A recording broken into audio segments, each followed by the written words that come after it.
Mike Tyson wasn't just a boxer.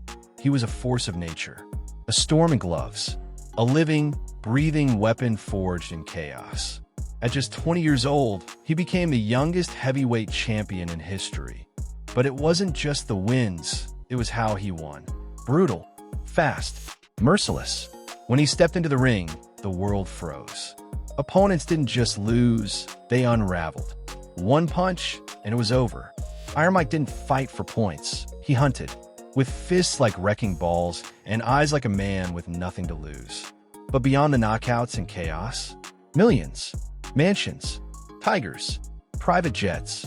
From Brooklyn's toughest streets to global superstardom, Tyson built a fortune and burned through it like wildfire, living a life no script could contain. Pain, power, redemption. He is more than a legend. He's a myth made real. So before we dive into the rise, the fall, and the unstoppable legend of Iron Mike, smash that like button, subscribe, and turn on the notification bell. Because this isn't just boxing history. It's the story of the baddest man to ever wear gloves. Born Michael Gerard Tyson on June 30th, 1966, in Fort Greene, Brooklyn, he would grow up surrounded by hardship and grit, experiences that would later fuel his fierce, larger-than-life persona in the ring. Tyson's early life was turbulent. His mother, Lorna, struggled as a single parent after Tyson's father, a cab driver named Purcell Tyson, vanished from his life. Filling the void was Jimmy Kirkpatrick, a street-savvy pool shark from North Carolina who he thought of as his father, until he too abandoned the family, leaving Tyson and his mother to navigate the unforgiving streets of Brooklyn alone. By the time Tyson was 10, the family had moved to Brownsville, one of Brooklyn's most challenging neighborhoods. He was often ridiculed for his high-pitched voice and lisp, and by 13, he had been arrested 38 times for various petty crimes. His first taste of violence came when another kid ripped the head off one of his beloved pigeons, a creature he cherished deeply. Outraged, Tyson fought back, unleashing the ferocity that would later define him. During his time at the Tryon School for Boys, a juvenile detention center, his boxing talent was discovered by Bobby Stewart, a counselor and former boxer who noticed Tyson's raw power and potential.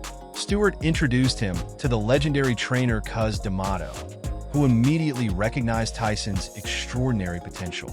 D'Amato became not only Tyson's trainer, but also a father figure, instilling in him the peekaboo fighting style, which paired perfectly with Tyson's intense aggression. This mentorship shaped him into a disciplined fighter, leading him to drop out of high school and pursue boxing full-time. Tragically, Tyson's mother passed away when he was just 16, leaving him in D'Amato's care. Reflecting on his mother, Tyson once said he only knew her as the struggling woman who would never see him succeed. At 20, he made history by becoming the youngest heavyweight champion in boxing, defeating Trevor Berbick in a swift and devastating match. Tyson's ferocity made him a phenomenon. He knocked out his first 19 opponents, 12 of them in the first round. In a dazzling ascent, Tyson unified the WBA, WBC, and IBF titles, claiming his place as the undisputed heavyweight champion. Just a year later, he knocked out Michael Spinks in a shocking 91-second first-round victory, cementing his title as one of the most feared fighters in the sport. Yet Tyson's career wasn't without hardship. In 1990, he faced one of boxing's greatest upsets, losing his championship titles to Buster Douglas, an underdog whose performance shocked the world. Then in 1992, Tyson's life took a darker turn as he was convicted of rape and sentenced to 6 years in prison, ultimately serving 3 before being released on parole. Upon his release, he returned to the ring, reclaiming the WBA and WBC titles in 1996, joining the ranks of boxing greats like Muhammad Ali and George Foreman, who had managed to reclaim a lost heavyweight championship. However, Tyson's career met further controversy when he faced Evander Holyfield. In their first fight, Tyson lost the WBA title in an 11th round stoppage, but it was their infamous rematch in 1997 that made history. In a moment of uncontrollable rage, Tyson bit Holyfield's ear, resulting in his disqualification and a tarnished reputation that haunted his legacy. Despite these setbacks, he continued to fight, later challenging Lennox Lewis in 2002, but ultimately losing in a knockout. Known for his ferocious fighting style inspired by boxing legend Sonny Liston, Tyson's intimidating presence and raw power made him one of the sport's most unforgettable figures. With a staggering knockout-to-win percentage of 88%, he was ranked by The Ring magazine as one of the 100 greatest punchers and named by ESPN as the hardest hitter in heavyweight history. Sky Sports once described him as perhaps the most ferocious fighter to step into a professional ring, and he has since been honored with inductions into the International Boxing Hall of Fame and the World Boxing Hall of Fame. At his peak, Mike Tyson was a compact powerhouse, standing 5 feet 10 inches tall and weighing a solid 218 pounds. His muscular frame and explosive fighting style struck fear into opponents worldwide. Once raking in hundreds of millions, his fortunes have seen highs and lows. Despite his legendary earnings, financial storms, including a high-profile bankruptcy in 2003, left him rebuilding. Today, his net worth stands around $10 million, a testament to both the lavish, turbulent path he walked and his resilience in bouncing back. About personal life. Mike Tyson's personal life is as legendary and complex as his time in the ring. A roller coaster of intense relationships, family trials, philanthropy, and an evolving search for faith and peace. Born in Brooklyn, New York, Tyson would grow up to become a boxing icon, a husband, and a father whose life was often punctuated by dramatic twists. He has been married 3 times and is a father to 7 children. His first marriage to actress Robin Givens in 1988 was stormy and short-lived, ending amid public allegations of abuse. They separated in early 1989, with no children together. In 1997, he married Monica Turner, a pediatric resident, and the couple had 2 children, Amir and Ramsey. Despite their 5 years together, Turner filed for divorce, citing Tyson's infidelity, and the couple separated in 2003. Tragedy struck him in 2009 when his 4-year-old daughter, Exodus, died in a home accident. 11 days later, Tyson married his 3rd and current wife, Lakia Kiki Spicer, who has since been a stabilizing influence on him. The couple has 2 children, Milan and Morocco, and Tyson's love for his family has been central in his journey toward a more peaceful life. His spiritual beliefs have evolved over the years, marked by a complex relationship with religion. Raised Catholic, he later embraced Islam and took the pilgrimage to Mecca, completing Umrah in 2010 and again in 2022 with DJ Khaled. Today, Tyson identifies as a Muslim, expressing gratitude for the peace it has brought him. In addition to his family and spiritual journey, he has dedicated himself to philanthropy. Through his Mike Tyson Cares Foundation, he works to support communities facing poverty and social injustice, emphasizing education, homelessness, and prison reform. He's also lent his influence to the Laureus Sport for Good Foundation, which uses sports to combat violence and discrimination, and the Marty Hennessy Inspiring Children Foundation, which mentors youth through sports and education. From the fame and chaos of his boxing career to the intimate struggles and growth that followed, Tyson's personal story is one of survival, reinvention, and finding purpose beyond the ring. About professional career. Mike Tyson's journey from the streets of Brooklyn to the global boxing stage is a story that resonates far beyond sports. At the young age of 12, Tyson's path was altered when he met Bobby Stewart, a counselor and former boxer who introduced him to the world of boxing. Recognizing Tyson's raw potential, Stewart referred him to legendary trainer Cus D'Amato.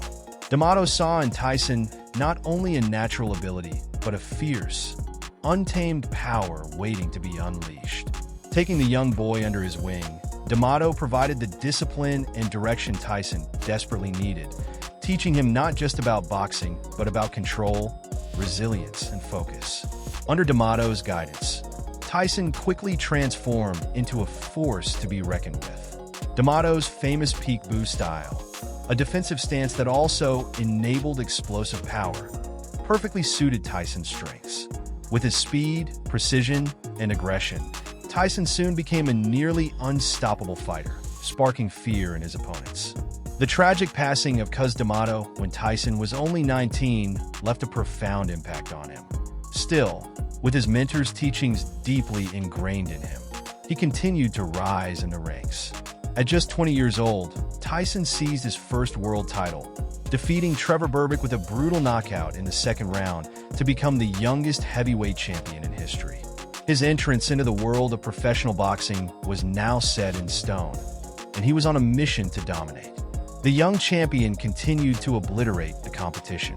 His unique fighting style, unforgiving, swift, and nearly impossible to defend against, turned his matches into spectacles. Fighters like James "Bone Crusher" Smith, Pinklon Thomas, and Tony Tucker fell to his unrelenting power. He faced and defeated former champions like Larry Holmes, establishing a reputation for the kind of brutal knockouts that left crowds in awe. He unified the heavyweight division, becoming the undisputed champion by 1987 after securing the WBA, WBC, and IBF titles. His unmatched power, combined with his ability to close fights early, gave him the title the baddest man on the planet. The once troubled youth from Brownsville had transformed into a larger-than-life figure, both feared and admired across the world. Tyson's victories were captivating, yet his life outside the ring was becoming increasingly turbulent. Fame and fortune came with temptations, and his inner demons resurfaced, leading to erratic behavior. By the early 1990s, Tyson's personal and professional life had started spiraling downward. In 1990, he faced one of the biggest upsets in sports history. Tyson, at the peak of his career, entered the ring in Tokyo to fight Buster Douglas, who was seen as a major underdog. But Douglas, fighting with an unexpected tenacity and the drive of a man who had nothing to lose, knocked out Tyson in the 10th round, shocking the world and ending Tyson's undefeated streak. This fight was a pivotal moment in Tyson's life and career, a harsh reminder that even the greatest can fall.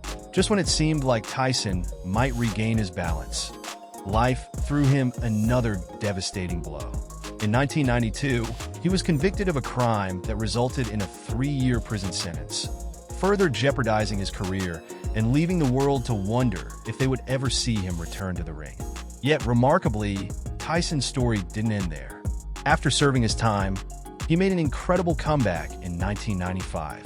The boxing world was eager to see if he still had the power and intensity that had once made him a champion. He did not disappoint. He quickly claimed the WBA and WBC titles within a year of his return, proving that he was still a formidable force in the ring. However, his return was marred by controversy and his infamous battles with Evander Holyfield. In their first encounter, Tyson faced a tough opponent in Holyfield, a fighter with the resilience and skill to challenge his strengths. Holyfield won the first fight, but it was their rematch in 1997 that would go down in history for all the wrong reasons. Known now as the Bite Fight, Tyson bit Holyfield's ear twice, leading to a disqualification and further tarnishing his legacy. The incident shocked the world, and Tyson's reputation took a hit. The once invincible boxer seemed to be unraveling, and fans began to wonder if the ferocity that once made him great had now turned against him. His later years in boxing were defined by ups and downs, with high-profile matches against fighters like Lennox Lewis, who defeated him in a decisive bout in 2002. As Tyson's boxing career drew to a close, his life remained a complex narrative of victories, setbacks, and moments of introspection. Facing financial challenges, he struggled to navigate a life outside of the ring. Yet, he was not ready to fade into obscurity. Reinventing himself, Tyson found new life through acting, public appearances, and eventually through a highly acclaimed one-man show in which he recounted his life story with raw honesty and humor. His appearances in movies and television, combined with his willingness to candidly discuss his troubled past, allowed fans to see a more human side of the former champion. Today, Tyson is regarded not only as one of the greatest boxers in history, but as a figure who has shown extraordinary resilience. His journey from being the youngest heavyweight champion to facing incredible setbacks and ultimately finding redemption has captivated fans for decades. About his house and cars, Mike Tyson's lifestyle is as bold and dynamic as his legendary boxing career, reflecting a life filled with opulence, adventure, and resilience.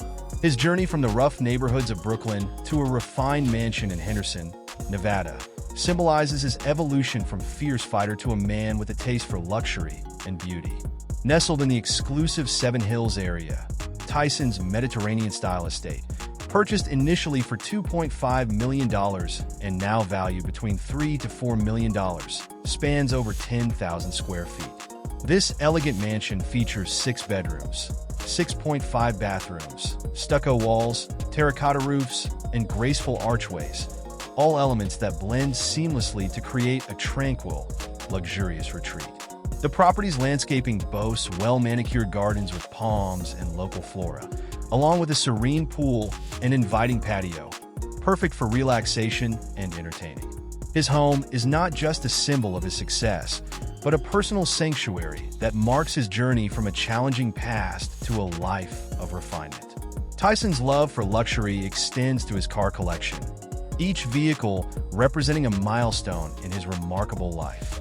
His garage houses classics like a 1987 Rolls-Royce Silver Spur with a handcrafted interior and the equally elegant 1987 Rolls-Royce Corniche, a soft-top convertible with vintage charm.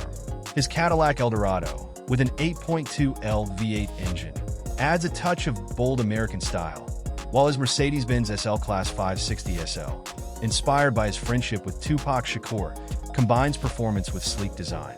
Tyson's taste for Italian supercars is clear with his Ferrari collection, which includes the 456 GT Spider, acquired after his WBC title win in 1995, and a Ferrari 360 Modena, known for its sleek design and raw power. His Lamborghini Diablo VD Roadster and Murcielago embody the same speed and ferocity that defined his fighting style, while a BMW 750 IL adds a touch of comfort and sophistication to his collection. Together, Tyson's home and cars tell the story of a man who has experienced both the heights of fame and the depths of hardship. His possessions go beyond wealth, embodying his journey and resilience. Thank you for watching. Don't miss our fascinating biography of Daniel Dubois and other legendary boxers. If you enjoyed this video, please give it a thumbs up, leave a comment with your thoughts, and subscribe to our channel for more exciting content. Stay tuned for more boxing stories.